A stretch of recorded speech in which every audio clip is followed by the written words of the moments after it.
आज हम लोग इस क्वेश्चन को एक्सप्लेन करेंगे। ये एस.सी. वर्मा के न्यूटन्स लॉज ऑफ मोशन का फ्रिक्शन सेक्शन में ये क्वेश्चन है।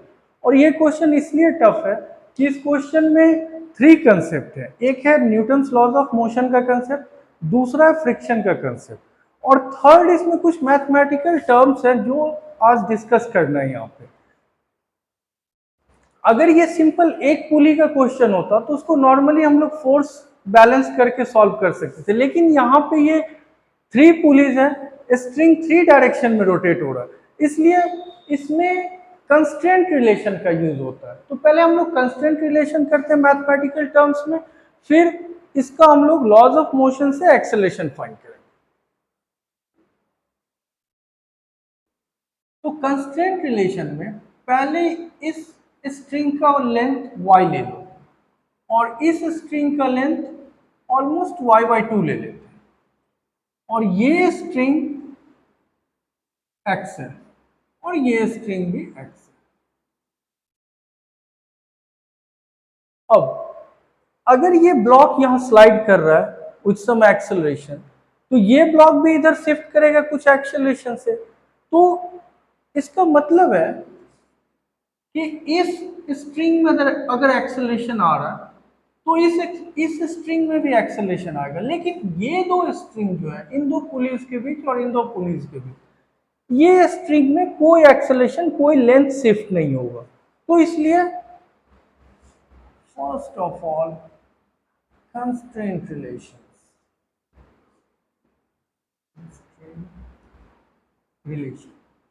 कंस्ट्रेंट रिलेशन से हम लोग इसका एक्सेलरेशन फाइंड करते हैं। x plus y plus y/2 is the total length of the string. Length of the string. इन दो लेंथ को हम कांस्टेंट कर देते हैं by differentiating with respect to time to the both sides.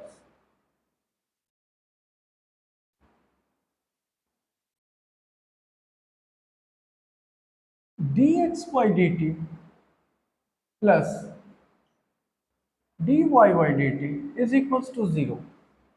ये लेंथ और ये लेंथ, इनमें कोई लेंथ शिफ्ट नहीं होगा और नेट लेंथ में भी कोई लेंथ शिफ्ट नहीं होगा, इसीलिए इनका फर्स्ट ऑर्डर टाइम डेरिवेटिव 0 होगा। तो सिर्फ लेंथ शिफ्ट इसमें होगा और इसमें होगा। ये जो लेंथ है वो ये वाला लेंथ है और ये जो लेंथ है वो ये वाला लेंथ है, क्योंकि इसमें और इसमें कोई लेंथ शिफ्ट नहीं होगा। फिर से एक बार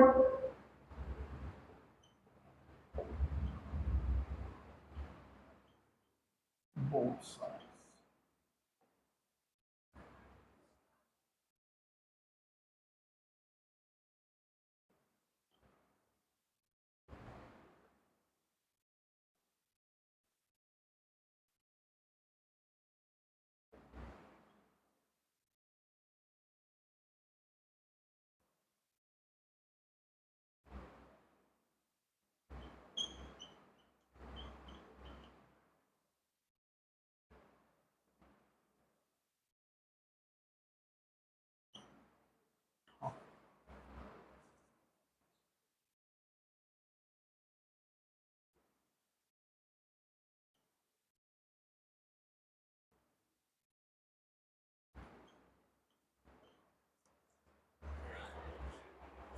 तो जब सेकेंड ऑर्डर डेरिवेटिव हुआ इस x का, तो d square x by d t square plus 1/2 d square y by d t square, means ये जो एक्सेलरेशन है वो इस स्ट्रिंग में होगा और ये जो एक्सेलरेशन है वो इस स्ट्रिंग में होगा। इस एक्सेलरेशन को हम लोग a1 लेट कर लेते हैं और इस एक्सेलरेशन को हम लोग a2 लेट कर लेते हैं। तो a2 जो एक्सेलरेशन है वो इस स्ट्रिंग का हो गया और a1 एक्सेलरेशन इस स्ट्रिंग का हो गया। तो a1 is equals to 2a, a2 is equals to 2a1। अब let a1 is equals to a, therefore a2 is equals to 2a, means अगर ये ब्लॉक इधर a एक्सेलरेशन से शिफ्ट करेगी तो ये ब्लॉक इधर 2a एक्सेलरेशन से शिफ्ट करेगी, a देन 2a।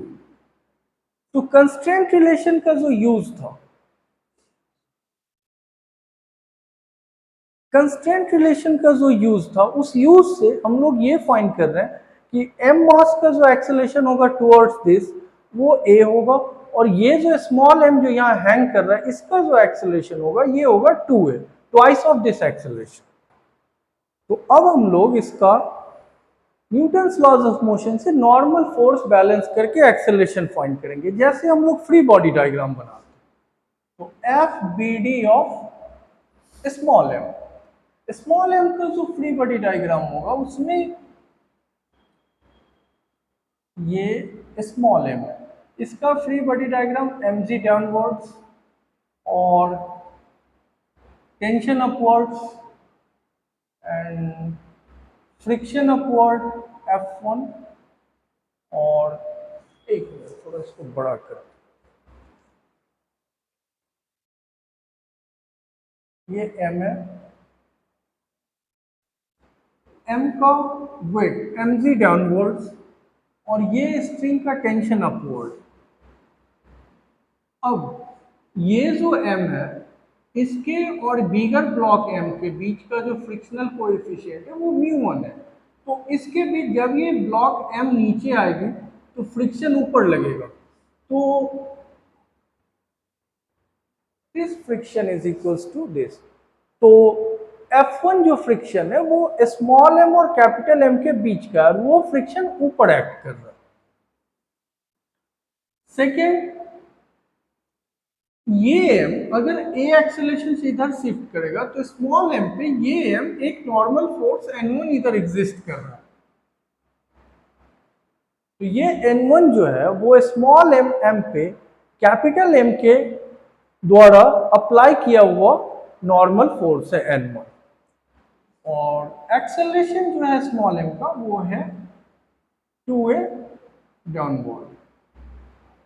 तो इसका अब इक्वेशन बनेगा,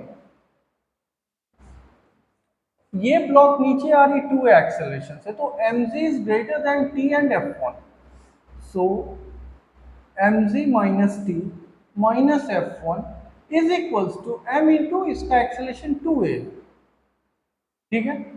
और नेक्स्ट ये जो फ्रिक्शन है F1 जो m ब्लॉक इधर आ रही है तो F1 फ्रिक्शन इधर एक्ट होगा, तो इस F1 फ्रिक्शन का जो वैल्यू होगा वो इस नॉर्मल पे डिपेंड करेगा जो नॉर्मल m इस पे पुश कर रहा है।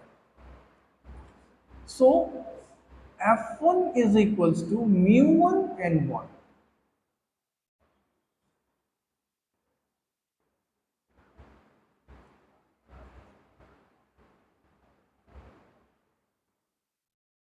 m2 है,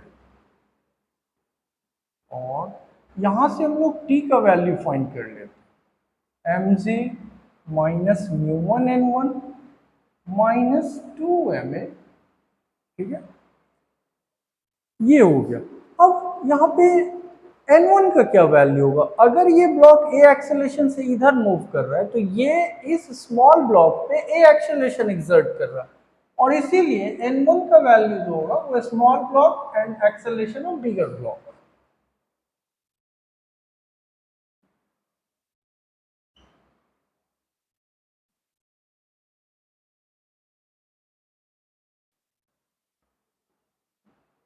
ये हो गया हमारा वैल्यू टेंशन का from the equation of small m। अब हम लोग फ्री बॉडी डायग्राम बनाएंगे बिगर ब्लॉक का। अब हम लोग बिगर ब्लॉक का फ्री बॉडी डायग्राम बनाएंगे क्योंकि अब कुछ कैलकुलेशन बिगर ब्लॉक पे करना है। T is equals to mg minus μ1 ma minus 2ma as our equation 1। अब हम लोग बिगर ब्लॉक का फ्री बॉडी डायग्राम बनाएंगे, F B D of capital M। ये पॉइंट मास अज्यूम करेंगे क्योंकि न्यूटन्स लॉज ऑफ मोशन में क्या होता है, ब्लॉक का शेप और साइज जो है वो इग्नोर कर दिया जाता है, ब्लॉक को किसी भी बॉडी को पॉइंट मास अज्यूम किया जाता है। तो ये हो गया वो हमारा बिगर ब्लॉक है। तो बिगर ब्लॉक M पे एक फोर्स ऐसे नीचे लग रहा है ग्रेविटी और दूसरा नॉर्मल अपवर्ड्स, तो इसका जो नॉर्मल है वो n2 अज्यूम कर लेते हैं और ग्रेविटी mg डाउनवर्ड्स। और अगर ये फॉरवर्ड शिफ्ट कर रहा है ये एक्सेलरेशन से, तो इसके इसके बीच जो है फ्रिक्शन इधर एक्ट कर रहा है। तो ये फ्रिक्शन हो गया हमारा F2। और ये ब्लॉक इस ब्लॉक पे एक N1 फोर्स जनरेट कर रहा था नॉर्मल। तो MB smaller block MB bigger block पे सेम N1 से उसको अपोजिट डायरेक्शन में एक्ट करेगा, just as third law of Newton. Third law of Newton में क्या था? To every action there is equal and opposite reaction. Means अगर m block bigger m smaller m पे n1 force exert कर रहा है, तो smaller m भी bigger m पे n1 फोर्स exert करेगा। और इसीलिए कैपिटल m पे n1 फोर्स जो स्मॉल m पे इधर एक्ट कर रहा था, वो फोर्स बिगर m पे इधर एक्ट कर रहा है। सेकेंड, इन दोनों के बीच स्मॉल m और बिगर m, इनके बीच जब ये 2a से नीचे आ रहा था, जब ये स्मॉल ब्लॉक 2a एक्सेलरेशन से नीचे आ रहा था, तो इनके बीच जो फ्रिक्शन एक्ट कर रहा था वो m पे इधर एक्ट कर रहा था F1। तो from Newton's third law friction जो होता है वो कांटेक्ट फोर्स है और वो न्यूटन्स थर्ड लॉ फॉलो करता है। मींस कैपिटल M और स्मॉल m के बीच जब स्मॉल m 2a एक्सेलरेशन से नीचे आ रहा था, तो इस पे जो फ्रिक्शन एक्ट कर रहा है वो F1 अपवर्ड एक्ट कर रहा है। तो same friction by third law of Newton bigger block पे इस डायरेक्शन में एक्ट करेगा। तो ये फोर्स भी इसके फ्री बॉडी डायग्राम में यहां पे इंसर्ट होगा। अब एक थर्ड केस है, देखो ये पुली जो है ये बिगर ब्लॉक पे होल्ड है। तो जैसे एक ये स्ट्रिंग यहां कनेक्टेड है, ये स्ट्रिंग भी यहां कनेक्टेड है। तो इस पॉइंट पे ये स्ट्रिंग इधर टी अप्लाई कर रही है और इस पॉइंट पे ये स्ट्रिंग इधर टी अप्लाई कर रही है। मींस ये जो पुली इस बिगर ब्लॉक पे कनेक्टेड है, तो इस पुली का जो टेंशन, ये स्ट्रिंग इस पुली पे इस डायरेक्शन में टेंशन अप्लाई कर रही है और ये स्ट्रिंग इस पुली पे इस डायरेक्शन में टेंशन। तो ये दोनों टेंशन इस बिगर ब्लॉक पे इस डायरेक्शन में एक्ट करेगा, ये टेंशन इस ब्लॉक पे इस डायरेक्शन में एक्ट करेगा और ये टेंशन इस ब्लॉक पे इस डायरेक्शन में एक्ट करेगा। तो वो टू एक्स्ट्रा फोर्सेस, एक फोर्स अगर हम लोग बिगर ब्लॉक को ऐसे देखें, तो वो पुली का जो फोर्स है, एक टी इधर और एक टी इधर, और यहां से जो इस पुली को जो ये स्ट्रिंग टी से, ये टी इसके लिए नहीं है, स्मॉलर ब्लॉक के लिए नहीं, यहाँ पुली से जो टी टेंशन स्ट्रिंग से लग रहा है, ये टी, ये पुली इस ब्लॉक पे माउंटेड है, इसीलिए ये टी भी इस ब्लॉक पे डाउनवर्ड फोर्स एक्ट करेगा। तो ये टी इधर, ये टी इधर, तो इसके फ्री बॉडी डायग्राम में 2t इधर हो जाएगा, this tension and this tension, and this tension is acting downward. तो वो यहाँ पे एक एक्स्ट्रा टी जनरेट कर, ये हो गया free body diagram of capital M। by equating all the forces, अब हम लोग इसका सॉल्यूशन करते हैं। फर्स्ट में पहले हम लोग इस डायरेक्शन पे इक्वेट करेंगे, इधर कोई एक्सेलरेशन नहीं है, तो n2 जो होगा वो तीनों के इक्वल होगा।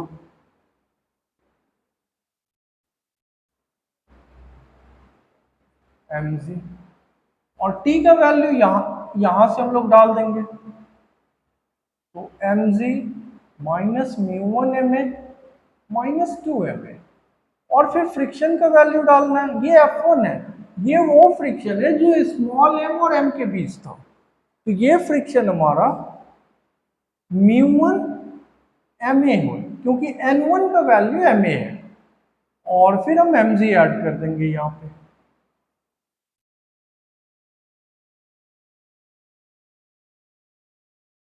हाँ, तो ये μ1 ma कैंसल, सो mg plus mg minus 2ma, ये हो गया हमारे नॉर्मल का वैल्यू, जो नॉर्मल बिगर ब्लॉक पे इस ब्लॉक पे एक्ट कर रहा है फ्रॉम द लैंड n2। अब हम लोग बिगर ब्लॉक पे कैपिटल M के हॉरिजेंटल लाइन में जो फोर्स है उसको इक्वेट करेंगे, ये हो गया हमारा इक्वेशन 2। सो हमारा N2 ये था। अब हम लोग बिगर ब्लॉक एम के हॉरिजेंटल सेक्शन में जो फोर्स एक्ट कर रहे हैं वो करेंगे, और बिगर ब्लॉक एम जो है वो इस डायरेक्शन में मूव कर रहा है with A acceleration. So 2t is greater then F2 and N1। 2t minus F2 minus N1 is equals to m into a। अब t का वैल्यू यहां से डालते हैं from here, mg minus μ1 ma minus 2 ma। F2 का value μ2 N2। F2 जो है वो ये ब्लॉक जो इधर शिफ्ट करी है इसका फ्रिक्शन है जो यहाँ पे इस डायरेक्शन में एक्ट कर रहा है। तो F2 का वैल्यू जो होगा वो होगा frictional coefficient μ2 into normal acting over m।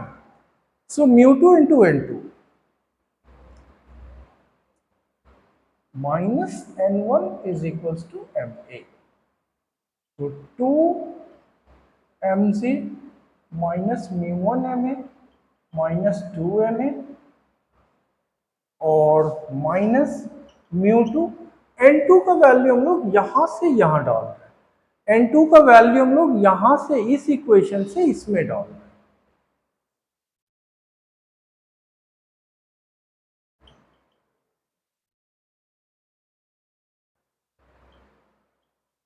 2 ma और N1 का जो वैल्यू है वो है ma। N1 is equals to small mm with a।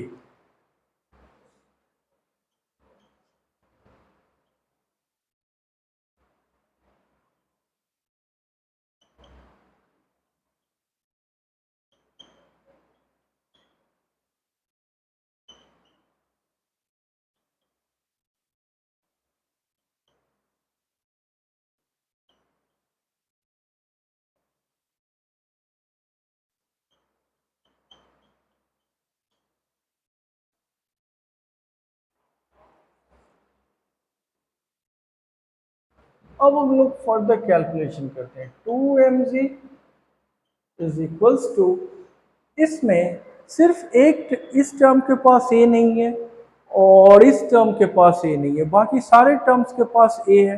तो ए फाइंड करना है एक्सेलरेशन, तो एक्सेलरेशन वाला सारा टर्म्स हम लोग उधर लेके चल जाते हैं और विदाउट ए का जो भी टर्म्स है वो इधर रख देते हैं।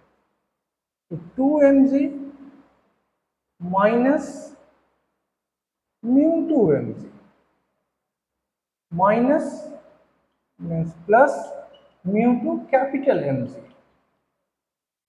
μ2 capital mg is equals to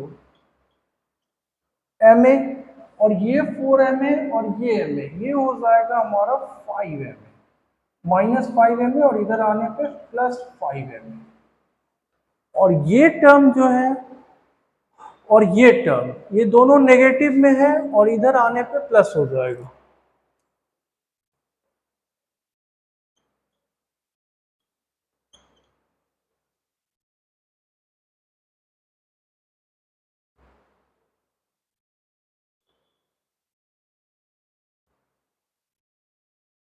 minus minus plus 2 μ2ma, तो 2 μ2ma इज इक्वल्स टू, ये हो गया हमारा 4ma और माइनस ma, माइनस 5ma इधर आके प्लस 5ma, और ये -2 μ1ma उधर से आके +2 μ1ma, और ये +2 μ2ma जो है वो इधर आके -2 μ2ma हो जाएगा। अब हम लोग a फाइंड करते हैं। Acceleration is equal to 2mg minus μ2 plus this, और हाँ एक सेकेंड यहाँ भी माइनस है, ये माइनस, तो ये यहाँ पे ये भी माइनस है, ठीक है। तो minus μ2 m plus m g by m plus 5m plus 2m mu1 minus mu2। ये हो गया हमारा एक्सेलरेशन, और ये एक्सेलरेशन एग्जैक्टली इक्वल है इस वैल्यू की। ये हमारा आंसर है। तो ये एक्सेलरेशन फाइंड हो गया। ये एक्सेलरेशन है बिगर ब्लॉक का, means acceleration of bigger block is a, then acceleration of smaller block is 2a, twice of this value. और फाइनली ये क्वेश्चन हमारा हो गया। और ये एक बहुत ही अच्छा क्वेश्चन है। इसमें 3 कंसेप्ट था। फर्स्ट कंसेप्ट था Newton's laws of motion, force balancing equations and accelerations. Second इसमें कंसेप्ट था कंस्ट्रेंट रिलेशन। और थर्ड इसमें जो कंसेप्ट था वो कुछ मैथमेटिकल टर्म्स था, डिफरेंशिएशन और इंटीग्रेशन, डिफरेंशिएशन का, जिससे हम लोग एक्सेलरेशन फाइंड करते। तो फाइनली ये क्वेश्चन हो गया, और ये एक बहुत अच्छा क्वेश्चन है। सो ठीक है, थैंक्स फॉर वॉचिंग।